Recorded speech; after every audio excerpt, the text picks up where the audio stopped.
2.12, Chancellor's reports.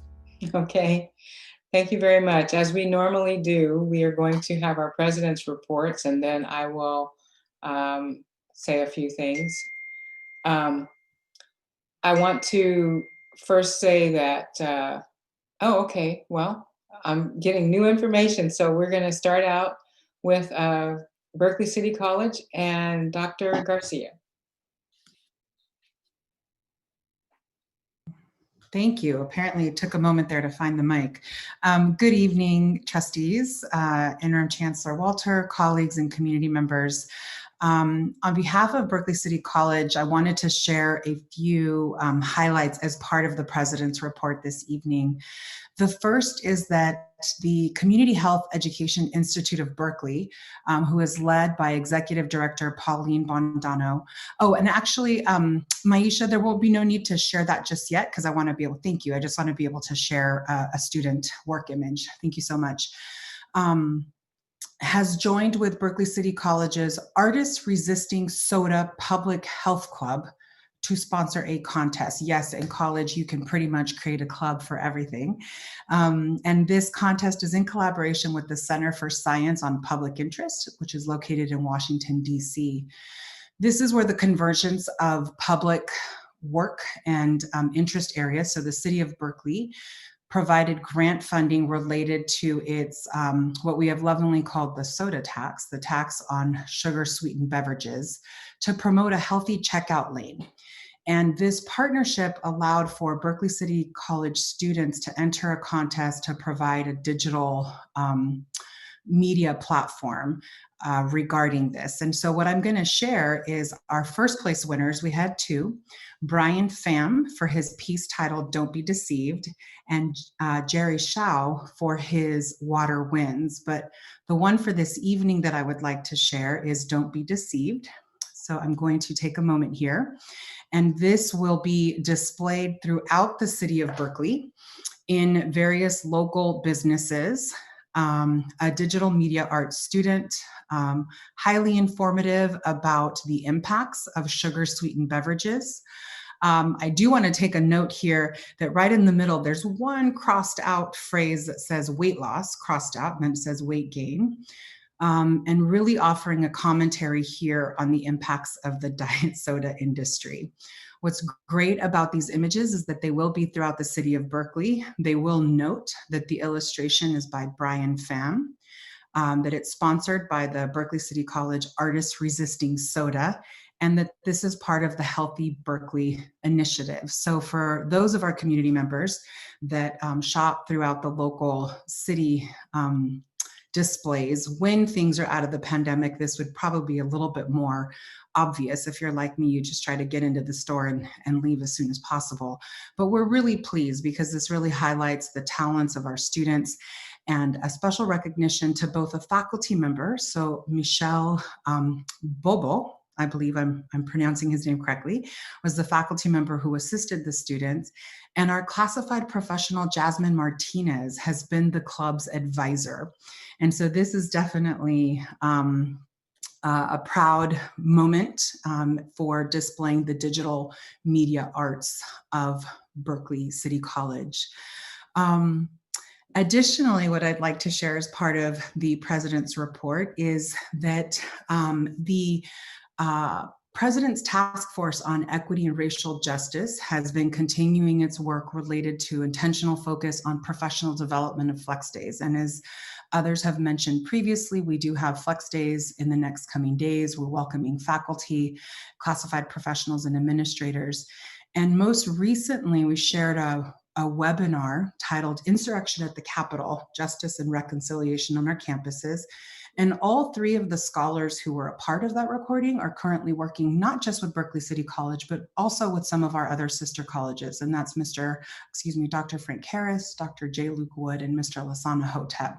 So feeling really pleased that not only at Berkeley City College, but throughout the district, the work that we're doing to respond to local cultural needs around issues of equity and racial justice, but also in response to the call to action as part of statewide efforts.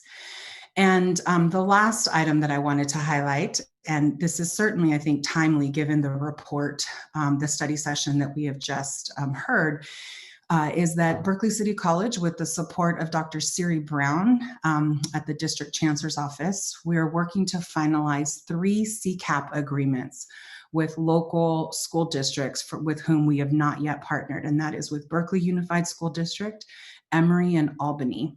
And what this will do is increase the partnership, again, not just for Berkeley City College, but all the colleges in the district, to support dual enrollment, enhance those pathways to completion, and as the previous study session just revealed, has direct connection not just to providing access for youth in the community to come to our colleges, but also in support of supplemental success and base allocation. So we're very excited about that. And I'm just absolutely thrilled and grateful to Dr. Siri Brown, our Vice President of Instruction, Cooney Hay, and Vice President of Student Services, Stacy Shears, for their work and leadership.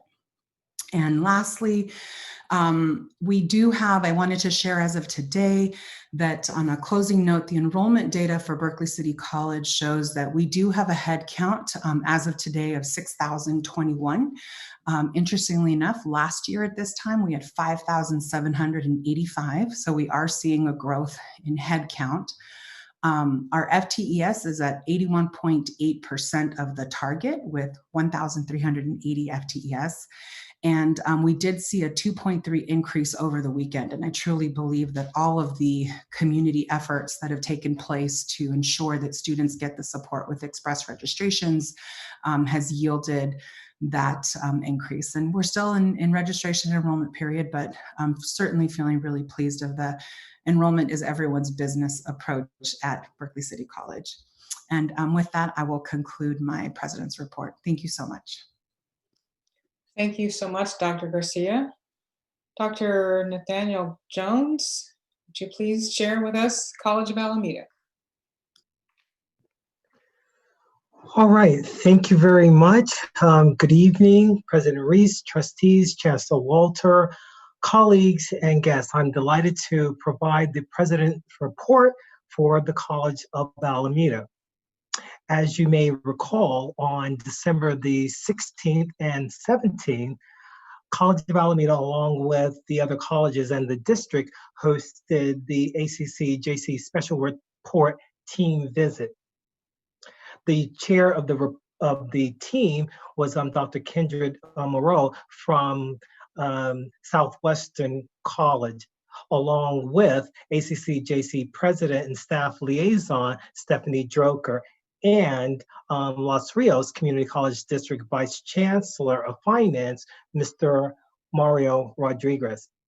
Following the site visit, we received a draft report that we were provided for the review and correction of errors of facts.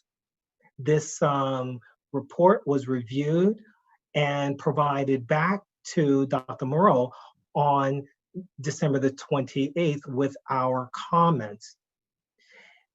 In the report, the visiting team noted a few particular concluding remarks. Overall, they found that we were a committed, competent group of leaders at the district and the college who are making earnest progress towards addressing the commission's concern as noted in the various reports and letter.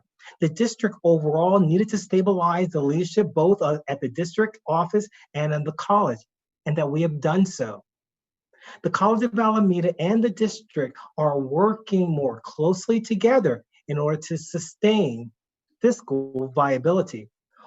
While there is still work to be done, the team noted, evidence demonstrates that the College of Alameda and the district are following their plans and moving in the right direction.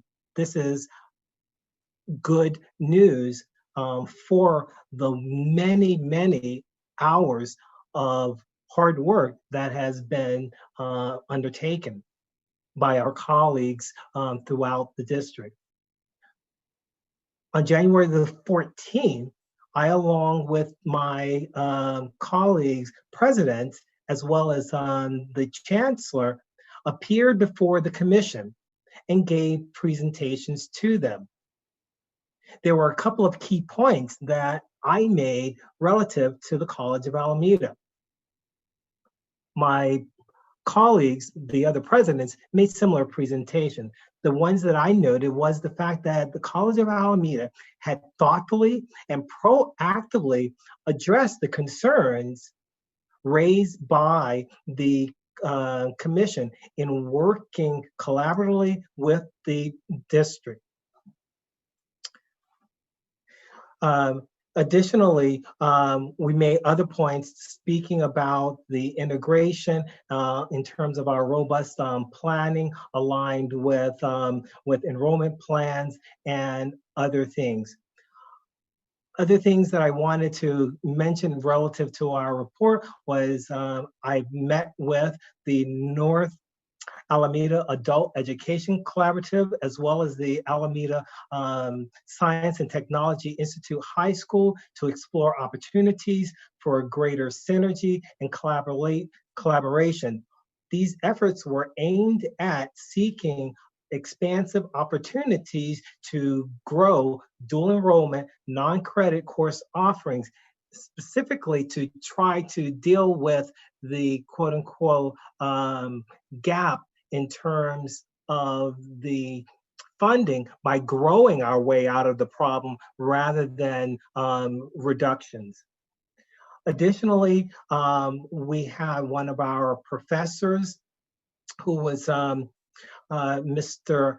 Sylvester Henderson, who was recognized in a feature of Intelligent Health, Higher Education Thought Leaders. The article applauded Professor Henderson's numerous professional accomplishments and awards. So congratulations to you, Professor Henderson. Additionally, our Certified Nursing Assistant program continues to receive praise from the press, and so we have more than 400 students that have showed interest, and 141 students lined up to attend a mandatory orientation. So this concludes my report at this moment. Thank you very much. Thank you so much, Dr. Jones. And we'll move on to Dr. Johnson. Have you give us the report for Merritt College? Absolutely. Good evening, everyone. It's a pleasure to be with you. Just want to start by saying, start with some good news, that in the weeks leading up to the start of this semester, we really accelerated our efforts at Merritt in the areas of registration, financial aid, counseling. And the high point of those efforts was on January 9th, a Saturday, we held our Express Enrollment event, where we opened up multiple departments virtually for the day, which included financial aid, counseling, the Welcome Center, CalWorks, student activities and campus life, student accessibility services, etc. So I just wanted to express my appreciation for the faculty members, the administrators, and most especially the classified professional staff members who took the time to convene on a Saturday and serve what I'm told was close to 100 individual students. So I just want to say thank you and want you to please know that you are making a difference and we appreciate you. I also wanted to take a moment to highlight a particular program related to student success I'm really excited about, and that's the Next Step program. So for the uninitiated, the purpose of the Next Up program is really to provide support in the areas of helping with books and supplies, transportation, tutoring, emergency housing for current and former foster youth, which is a group that I think is often overlooked. So at Merritt, we're really encouraged by the strides that our Next Up program is making under the leadership of newly appointed director, Ms. Margie Rubio. And I just want you to know that our enrollment and retention for that population is steadily growing. And for the first time this spring, if everything goes according to plan, we will have our first Next Up student graduates for this spring semester, which is really exciting. We're also in the process of hiring some Next Up student ambassadors to manage our social media platforms, to increase our outreach and visibility, Facebook, TikTok, Instagram, Snapchat, Twitter. Got to be more than a little impressed I got all those right, by the way, just now. But just reaching our student population that pays attention to those social media platforms. And we're also in the process with Next Up, planning a series of workshops in the upcoming weeks to focus on topics such as time management, financial literacy, transfer readiness, and self-care. So finally, and this is not something I was looking forward to sharing, for the second straight board meeting, we find ourselves in a place of mourning and remembrance, as we lost two more pillars of the Merritt community. It's been mentioned a little earlier by Donald Moore, but I just need to share with you that on the January 12th, the morning of January 12th, we did lose Dr. Bill Love. Dr. Love was a monumental figure at Merritt College. He's been in the district. He started his career close to 50 years ago, and was really the pivotal figure behind our CULSER program, which is a community social services program. His passion for teaching, commitment for students, and fearless advocacy for the things that he believed in are the attributes that most of us will remember him for. I have a little bit of news about his service that his family does not mind me sharing. I sent out a communication. His service is going to be Tuesday, February 2nd at 11 a.m. and we'll provide more information. It's a virtual service, more information about how those who are interested can access that.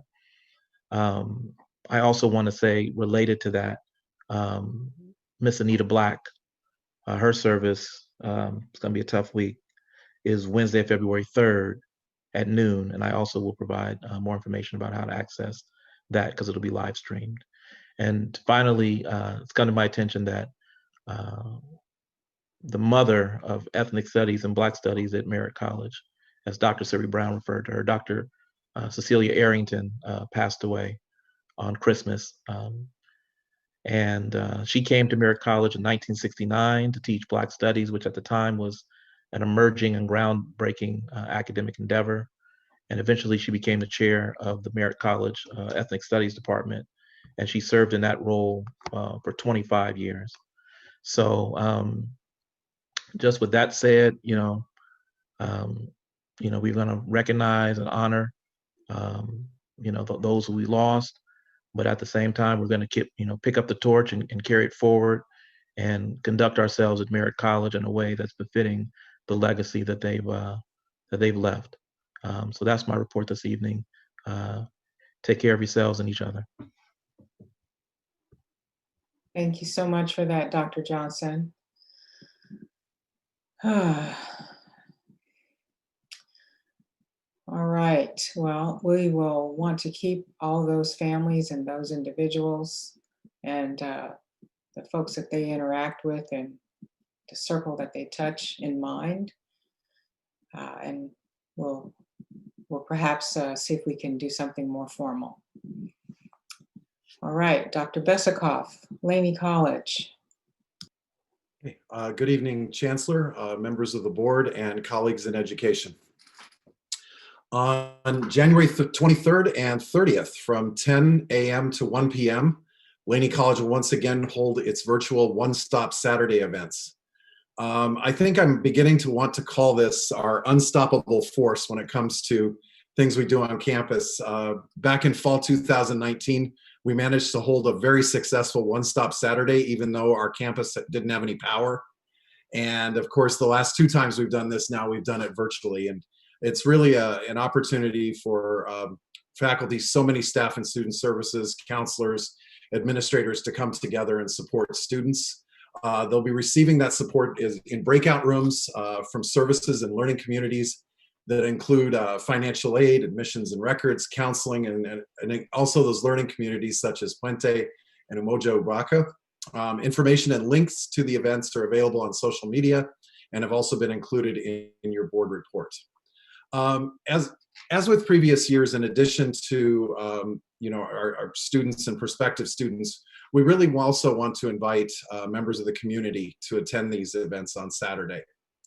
And speaking about community, at Laney College, outreach does not just mean today's students, but it also means the communities and the community leaders that we work with.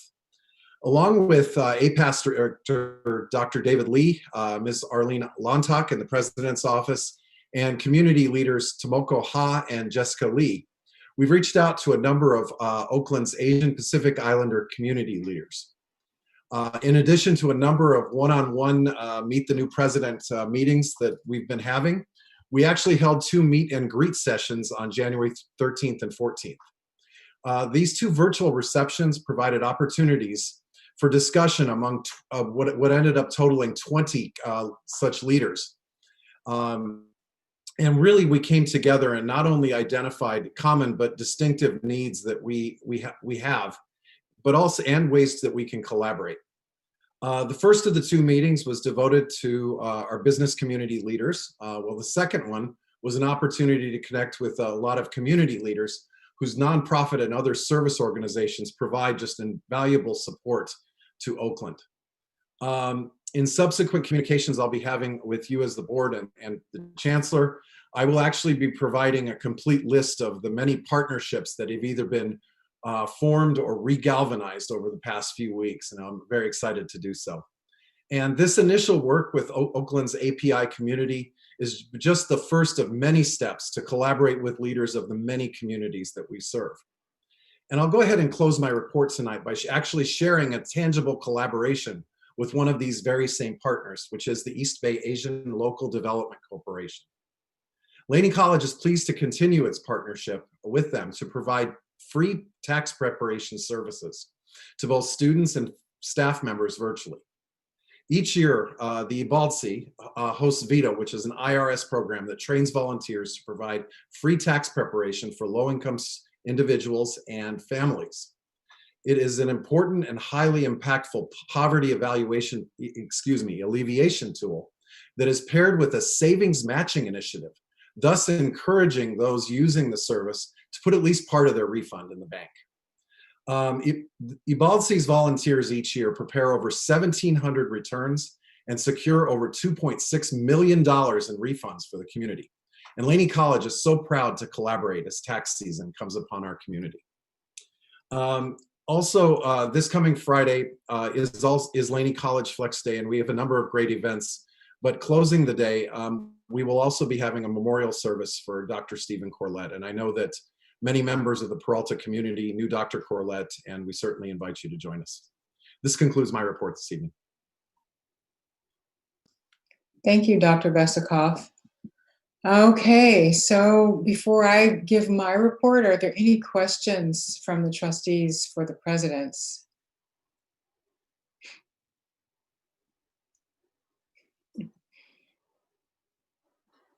I don't see any questions, so I think we're good. Thank you all for the work that you're continuing to do. Okay, very good. Thank you. I will just have brief remarks as I try to just give a little bit of an update on what's been happening. So I just want to let everyone know that at the last meeting, I mentioned that the Board of Governors was going to be meeting and that Peralta was supposed to be on their agenda, but in fact, we were not on their agenda. So we have heard, though, from Chancellor Eloy Oakley's office that they've received our information that we provided at the end of the year last year, and we're waiting to hear back. So as soon as we hear anything about whether or not we're going to be agendized, we will, of course, let everyone know. So I take it as a positive sign, but maybe that's just me. I also want to reiterate what the president's mentioned about the meeting that we had before the Accrediting Commission. It was a very positive meeting. I think it went very well. we didn't have anyone asking questions, and so the presentation was well organized, and we're looking forward to hearing positively from the commission. However, again, to mention, we could hear from them between now and a close in date, but also to remind everyone we're looking for their virtual site visit for the ICERs the first part of March 1 through the 4th. So it could be that we won't hear anything until after that date. But again, we'll keep you posted. In terms of what we're doing in the COVID-19 stay-at-home order, as you know, as I mentioned, that the stay-at-home order has been extended indefinitely. However, because of the impact of the stay-at-home order, we have had a good analysis, an excellent legal opinion provided for both the athletic conditioning and the face-to-face, hard-to-convert, non-essential and essential classes. And I recognize that it feels like it's been an eternity, but we know that the hold harmless, I got that on my mind. The stay-at-home order was extended. We were thinking that it was going to be lifted on January the 4th. So we've been in pause. But right now, the next couple of days, we will have an announcement come out so that people know what they need to do or what they can do, and so on. And in that vein, I just want to mention a couple of things. We're prepared with our PP&E for folks to come on campus this evening. We're considering a contract with Ingenesis to help provide screenings and contact tracing so that people will remain safe, because that is, of course, our highest priority, is to make sure our students, faculty, staff, and community are as safe as possible in this environment. I also want to mention briefly in the context of COVID that, these are changing conditions and we are doing our best to be responsive to them. I do know, however, and I want to mention that there's been some conversation about this curative organization. And I just want to let people know a few points. First of all, curative was offered to us by the Alameda County as a free service. And this organization provides testing for the Department of Defense and the US Congress. And they have over 100 sites in Northern California alone. There has been some controversy with them regarding some activities that they've had in Los Angeles, and they have not continued their work there, so that could be contributing to some of it. I also want to mention that we are an additional insured on Curative's insurance, and that gives them the ability to do testing in the parking lot, and therefore they're not actually coming onto the campus. We're also working on an MOU that is under review with our legal team.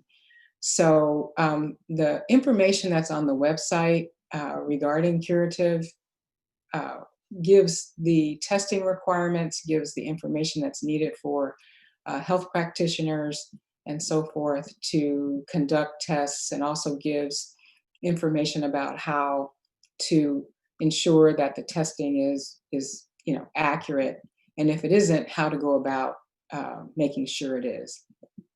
So I just wanted to mention that to you, that this is something that was offered to us from Alameda County. It's not something that we have contracted with, and we'll be on top of it as we're moving forward. I also want to mention just a bit about the positive information that we received on the governor's budget proposal. This has gone out to the community as an announcement, but I want to highlight the fact that the budget anticipates, but we can't really rest in this anticipation, but the budget anticipates positive income from the folks in California, and we're looking forward to something positive with the May revise. But we were looking at that last year, and I don't mean to be cynical, I just mean to be realist. However, one of the things that's in this budget, in the proposed budget, that may not have to wait until the May revise is this notion of buying down the deferrals, which, as you know, for me and everyone else who has to deal with the deferrals is really positive because we'll be receiving revenue as we're supposed to within the budget year. And you can look at more detail at the governor's proposed budget if you would like. But we also received funding recently from this recent stimulus package going into each of the colleges for our students. And then finally, in the budget, there's still opportunity to do advocacy work. And I would like us to be thinking about how to advocate for one-time dollars to help us in a myriad of different ways. One of them, of course, could be with technology, learning platforms, or what have you. So just wanted to bring that to your attention. And I believe that pretty much brings me to the end of my remarks. I'm very happy that we're moving forward in this new year. I'm very happy that we're seeing positive, declining infection rates in our COVID numbers here. And I really want to thank everyone for their patience as we try to navigate these really, really treacherous times with COVID-19 to help keep everybody safe. And with that, I'll turn it back over to you, President Reese. Thank you. Do we have any questions? Yes. Okay. Just I'm so encouraged by our students coming out and participating in this level of government. They're very passionate about continuing sports and having conditioning. Coach Beam asked a question surrounding when. I know we said soon, but is there a date that sports will continue? And is there a date that we can get back to our students and let them know, as of this date, you can go back to conditioning? Oh, thank you so much for the question. We will be working on that tomorrow, and we should have a communication out either tomorrow or the next day, giving people guidance as to what can transpire. Thank you. any other questions? Okay. All right, I see none. So thank you, Chancellor, and thank you, Presidents, once again. We will move on in the agenda. Let's go to 3.1, first reading on proposed board policy.